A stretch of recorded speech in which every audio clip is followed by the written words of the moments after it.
Hey everybody, welcome back to Highland, a Beavis and Butt-Head Rewatch podcast. My name is Chris Paw. And I'm Drew Malkins. What up, humans? Today we're going to talk about the episode, the short Home Improvement, which aired on May 24th in 1993. And the music videos in this one are Frankie Goes to Hollywood, Two Tribes, Biz Markie, Just a Friend, White Zombie, Black Sunshine, and Edie Brickell and the New Bohemians. What I Am is what I am, and what I am is all I can stands, and I can't stands no more. Give me my spinach. Stole it from Popeye. Yep. So this episode starts out with, once again, 4 or 5 episodes in a row here, with the boys watching TV. Only this time, it's sort of disconnected from the rest of this. It's Bill Clinton on TV giving a speech, as it is 1993. Bill Clinton's giving a little speech on TV about the youth of America. Yeah, how he believes in young people. Finding, constructive things for them to do. And that starts playing and sort of falls to the background while Beavis and Butt-Head discuss, hey, let's go out and shoot some turds. Yeah, I don't know what that even behind means. Walmart. Yeah, I'm not let's sure go if they behind mean, Walmart and shoot some turds. I don't. If they mean people, if they mean other things, if they literally mean. Yeah, turds. They're calling like other people turds. Like the Beavis's answer is we're out of BBs. Yeah. So it's shooting something or someone with BBs is what they mean by that. And then his next suggestion is let's go to Stuart's house and blow up bugs, which Beavis replies, we're out of M80s.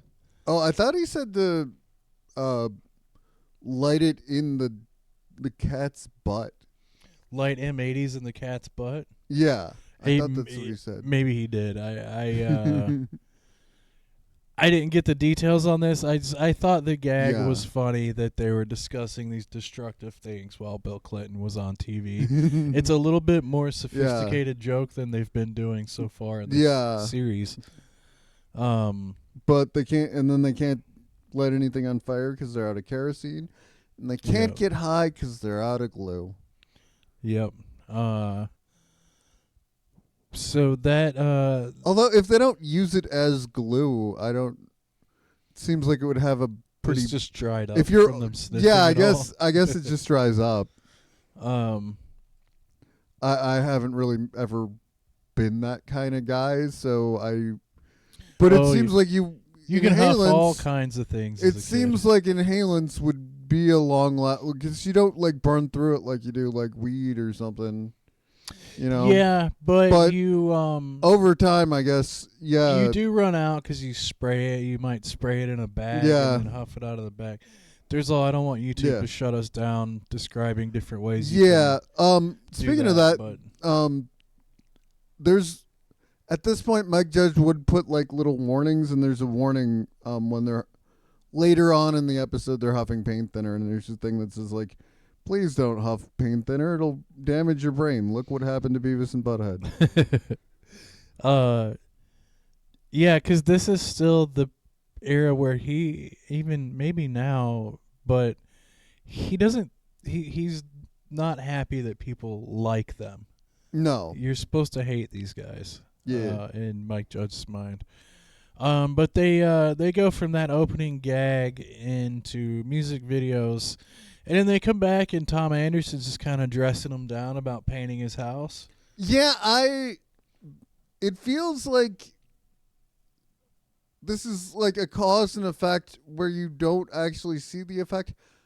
I assume that they've agreed to paint his house for money because they're out of M80s and BBs and kerosene and glue. Yeah, or they just don't have anything else to do. So I would think that they're trying to make money by doing this, but that is not explicitly stated. Yeah, it's just kind of into this next scene, which is like, I don't I so far about half the episodes this season have had something in the opening gag incite the story for the rest of it. Yeah. And the rest of them are completely disconnected. See, I think it kind of, we're missing that part of it, but I think that they're helping him paint and do yard work or home improvement to So make money so that they can get BBs and whatever they want to do the things that they want to do. Well, yeah, I mean, yeah, that's probably their motivation. Yeah. As much as they have motivation. Yeah. It's just they definitely don't want to do this though. It's just kind of an inconsistent thing I'm picking up on in this season so far is like how often does this in a storytelling way, how often does this thing in the opening, and I guess thematically it kind of does connect here. Yeah. Because they're broke and they need to replenish their mayhem supplies. Yeah. So they have a need to go make money at Tom Anderson's house. But also thematically of Bill Clinton giving the speech about disaffected youth and finding them a purpose and whatnot. And then them, finding the purpose in this episode through Tom Anderson's yard work, which is for them to destroy things is their purpose. So he gives them a little speech about how a paint job should be done, and he doesn't want bubbles, and he doesn't want any paint anywhere else. And back when I was in the Army, if you screwed up a paint job, they'd throw you in the brig. Yeah, Tom Anderson's very much from that generation that you do a good job. You know, if it's worth doing, it's worth doing right kind of guy.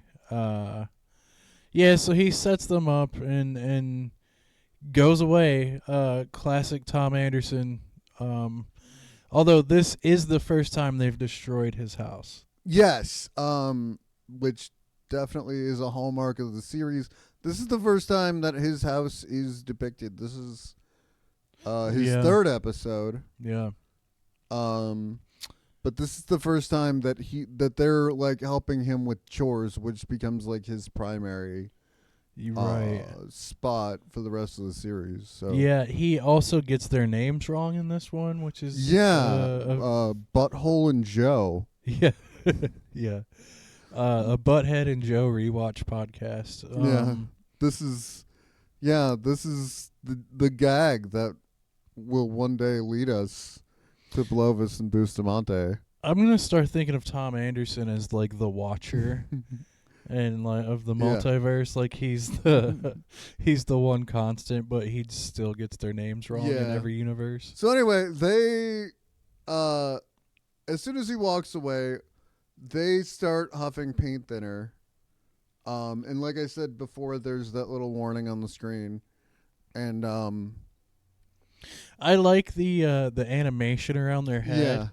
There's sort of like, I don't know if there's explicitly stars, but there's just these lines going around. And there's a little noise, and they use the noise again in down Mexico way when they swallow the condoms that have pills in them. So there's like a getting high noise. Oh, yeah. That's you know what's funny? Because in the last episode, they were after the cold medicine. Yeah. And I did this as a teenager. I did some robo-tripping, we would call it. And it was like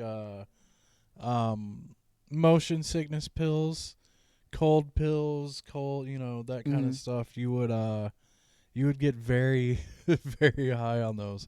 Not recommended. Don't do it at home. I've never really messed with it. I went to college with people that talked about it a lot. But yeah. But yes, huffing was a big thing in the 90s. Yeah. So yeah, they're huffing the paint thinner, and then they start painting, and they're all messed up. Although, huffing doesn't last a super long time, but for the purposes of the episode, it seems to. Yeah, they're high for a while here. they're basically on a bender for the rest of the episode. Yeah. I wrote down some of the things they paint on the house. Because at first they're just not doing it well. They're just painting over the windows and everything. And then they start putting... Beavis paints the cat. Yeah, he paints the cat. They write Megadeth on the house in paint. Yeah. AC/DC, Metallica. Butt-Head writes X-Force Rules. Yeah, which I guess means they're in the comic books. Rob Liefeld fans, these guys. Yeah. Even. They love early Deadpool. X-Force, yeah. X-Force was, I guess, of all the X teams you would think Beavis and Butt-Head would like, that does seem to be the appropriate one. Yeah, well, they would be Liefeld fans because they were super into like edgy 90s Yeah, stuff, the 90s extreme, like Mountain Dew.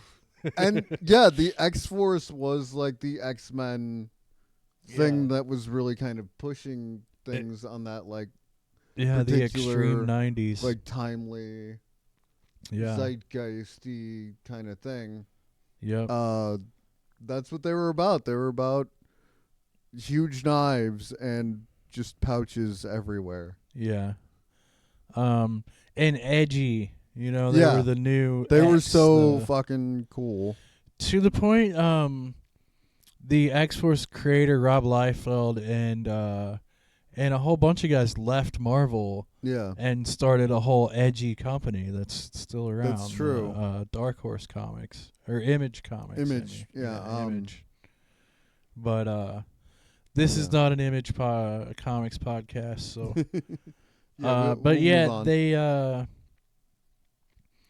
They paint all these band names on. It basically looked like my folder in high school. Yeah. Only I probably would have also had drawn Beavis and Butt-Head on it. So, full circle.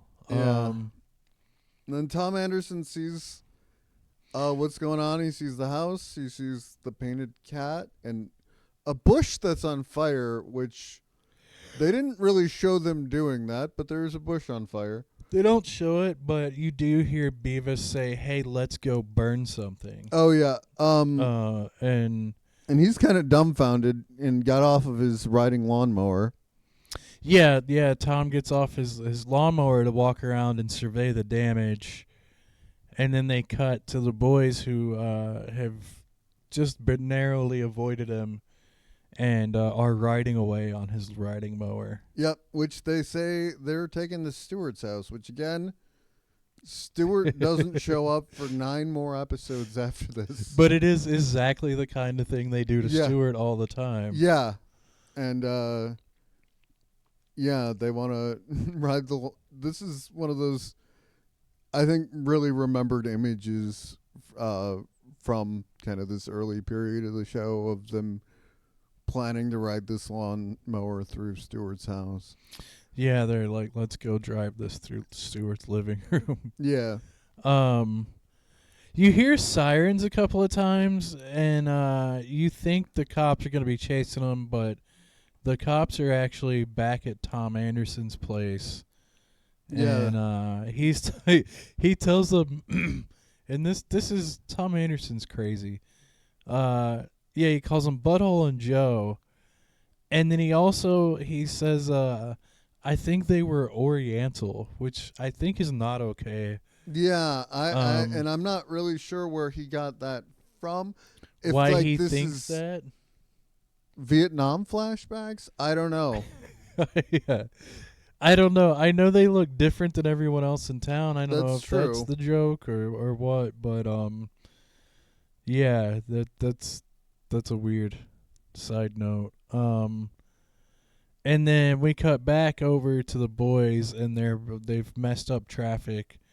I think the lawnmower is broken down in an intersection. Yeah, and the whole intersection is all messed up, and there's a bunch of people that are angry, and you get some little cameos. The angry drivers include Buzzcut and Stewart's dad, which is funny because they were going to his house. Yeah. And I think Vickers in there too. Yeah, Mr. McVickers is there too. So yeah, this is now two of the characters from the previous the burger episode, Yeah. the Burger World one, the customers suck, and then Buzzcut, who we haven't met yet, have we? Yeah. And Baby Makes Three. Oh right, he's in the one of the Yeah. teachers. Okay, Uh, yeah. so nobody's introduced here, but we get like this kind of. We're starting to build out Highland and kind of seeing how all these characters live. Yeah, Together. and they all hate these boys. Yeah. They're a collective pain for everyone else, you know.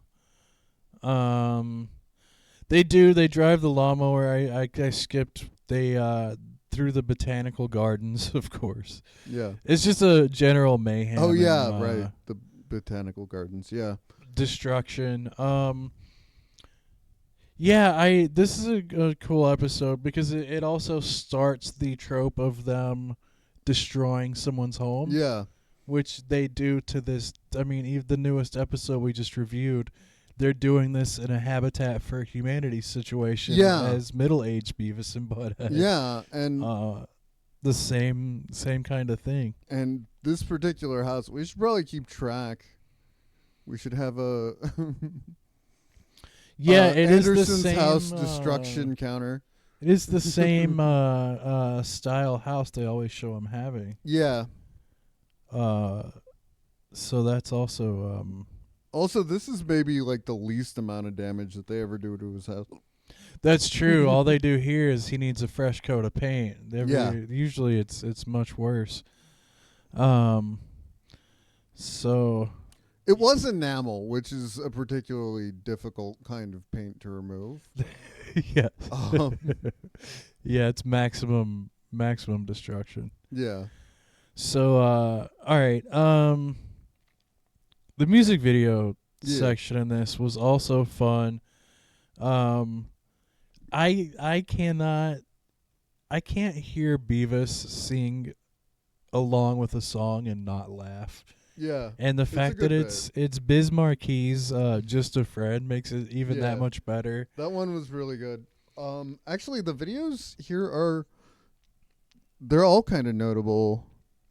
Let's go back to Frankie Goes to Hollywood though, because the whole Sylvester Stallone rant, the music video is Ronald Reagan and Gorbachev in like a boxing match, and they start talking about Rocky movies, and it's very entertaining.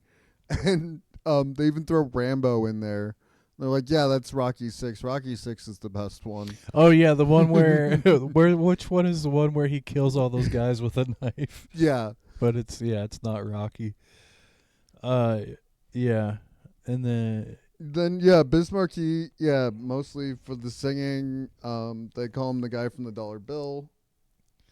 White Zombie is more notable because this really turned a lot of people on to White Zombie. This really got their records, Rob Zombie might not be a thing without this appearance on the Beavis and Butt-Head show. This is one of the first, probably not the first because they've been doing it, but one of the first big ones where it was like this music video may have not gotten any other attention. Yeah. After they aired it initially. Because I know they made these video segments as a way to reuse some of the videos that were less popular and stuff like that. A handful of them, but then some of them are like still very famous. I mean, at least if you're of a certain age. And White Zombie was kind of, they're kind of heavy metal of the time, but it's kind of a different sound. So maybe it didn't initially catch on with people, but it got a bigger audience with Beavis and Butt-Head. Yeah, I definitely first discovered White Zombie through Beavis and Butt-Head, and I can't think of any, but I'm gonna say there are probably a dozen bands that if the memory gets triggered while we're doing this, I'll call it out. But I'm sure there's other bands that I never would have been aware of without Beavis and Butthead on at the time. Oh yeah. So, yeah, and the Edie Beckle in the new Bohemians, What I Am, they have the very funny Popeye reference. I am what I am, and I can't. They just stole this from Popeye. Yeah. I am what I am, and I am. Yeah, and they say she's married to that guy from Africa that was in the Beatles, and I love that reference because that none of that is true, but that is the way that Beavis and Butthead would say those things because they're talking about Paul Simon, and he had one album where he worked with a lot of people from South Africa. So he wasn't from there, but that happened. Like they associated him, and just any band that was like pre Black Sabbath is just like the Beatles to them. Yeah, So, there's like their cognitive dissonance. yeah, like they wouldn't care about who Simon and Garfunkel are. It's just the Beatles. They're just the Beatles. Whatever. They're just all the Beatles. So yeah, I mean they did it I think an episode or two ago with the Nelsons. They were like, is this the this is like Ozzy's kids or something? yeah. And that guy, the Nelson's father was like an important songwriter and guitarist in the history of those things, but not really a famous musician. It's funny, because to me it's like Drew Barrymore's dad was famous. Yeah. But I my age, like, who? Drew Barrymore's the famous one.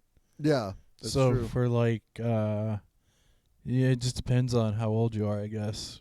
On the who's those old like Wilson Phillips and yeah, like which ones had kids and whose kids were who. But yeah, but even with the Nelson thing, that kind of goes into the fact that Mike Judge is a musician, so he would have a lot more respect for kind of a smaller figure in who was important to like the development of like guitar playing and those sorts of things. Because he would, but Beavis and Butthead might not. Yeah, because he was going from being like a musician in a band full time professionally to doing this. He would have the knowledge of music to make fun of the videos and to do the jokes and stuff. Yeah, more so as a musician. What do you got for a rating on this one? Well, I like this one. I'll say 4 stars. This is very solid. Probably the most solid one we've seen. I don't want to say maybe so far. Like this is pretty good, and we're still very much like in the coming together of the show here. We're not like it's not fully formed yet. I'm gonna go 3, but I'll tell you what would have given it more is if this opening thing had more to do with inciting the rest of the episode. Yeah. If the story hinged more on something that was set up here, I think it would have been higher up for Again, me. it kind of feels like they tried to set that up and then just didn't have the scene where they go to Anderson and say, "Hey, we need money. Could you give us some money?" And like, "Oh, well, you boys could paint my house." Yeah.